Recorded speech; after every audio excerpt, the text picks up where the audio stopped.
Hi guys. Today I am going to show you how to type Japanese on iPhone and Android phone. The tutorial is very straightforward with following steps. Step 1.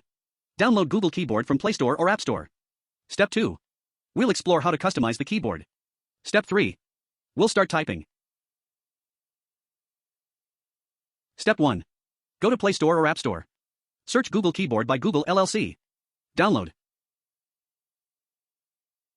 Step 2. Go to Settings. Then go to Languages. Then select Languages.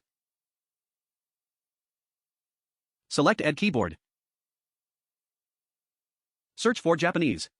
Then select Japanese. Select QWERTY keyboard layout as it is more convenient to type English and Japanese at the same time. You will find installed keyboard listed here. Step 3. Before start typing, you should change keyboard to type if you have more than one keyboards. Please select Japanese to type. To change keyboard, please select global icon as shown in number 1.